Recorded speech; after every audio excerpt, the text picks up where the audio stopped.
Bonjour à vous toutes et à vous tous. Voici un nouveau point de situation sur notre département. D'abord sur le plan sanitaire. Les indicateurs, les fameux indicateurs dont je vous parle depuis 2 semaines, sont en amélioration.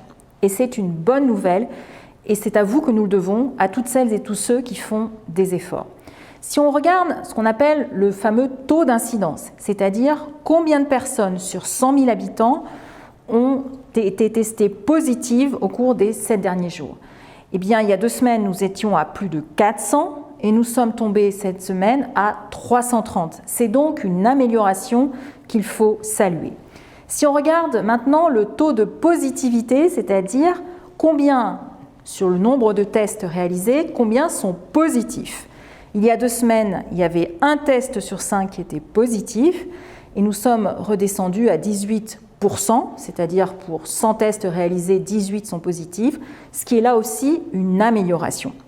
Alors, qui dit amélioration ne dit malheureusement pas amélioration pour tout le monde, puisque selon les tranches d'âge, on constate que pour les personnes qui ont plus de 80 ans, cette amélioration ne se voit pas et les indicateurs continuent à être stables, voire à même se dégrader.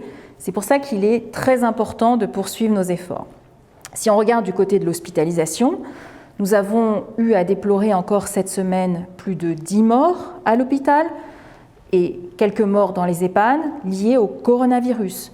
Le nombre de personnes hospitalisées est toujours autour de 105, ce qui signifie que côté hôpital, nous ne voyons pas encore l'amélioration qui se voit dans les indicateurs. Nous devrions la constater dans 10-15 jours.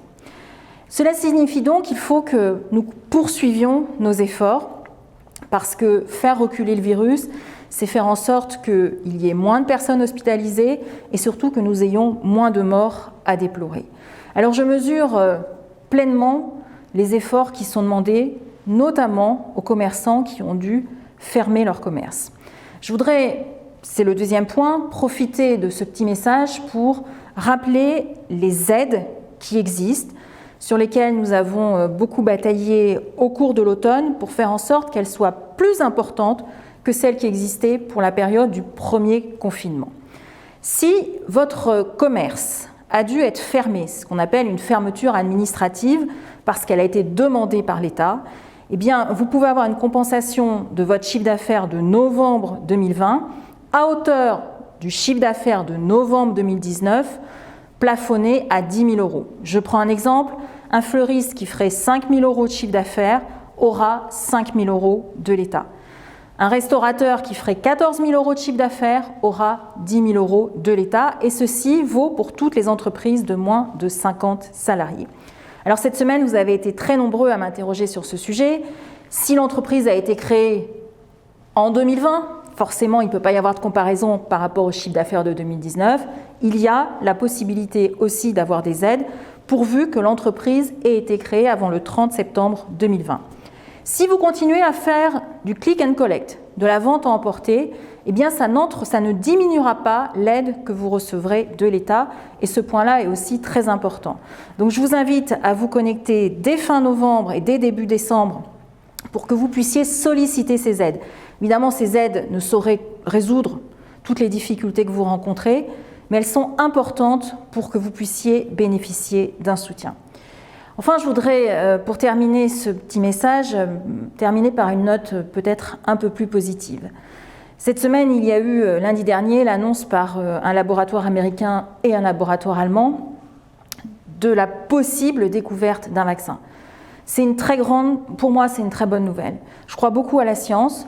Je crois beaucoup à sa capacité à améliorer nos vies et j'espère que, en tout cas avec mon groupe, nous avons interpellé le gouvernement pour qu'il puisse y avoir tout de suite une stratégie de vaccination qui permette que les publics les plus fragiles soient vaccinés tout de suite et qu'il y ait une vraie volonté pour l'ensemble de nos territoires d'avoir cette vaccination. Enfin, cette semaine, vous avez peut-être regardé à la télévision Des racines et des ailes qui était consacrée à notre département. Moi, j'ai adoré. On y a vu la beauté de nos paysages, l'ambition de celles et ceux qui y habitent, qui ont envie de faire vivre nos territoires, qui ont des talents multiples, que ce soit pour la cuisine, que ce soit pour l'agriculture, que ce soit pour les chapeaux. Et nous n'en avons vu que 3, mais il y en a beaucoup. C'est à la fois un message d'ambition pour nos territoires, un message positif. Alors merci à vous toutes et tous.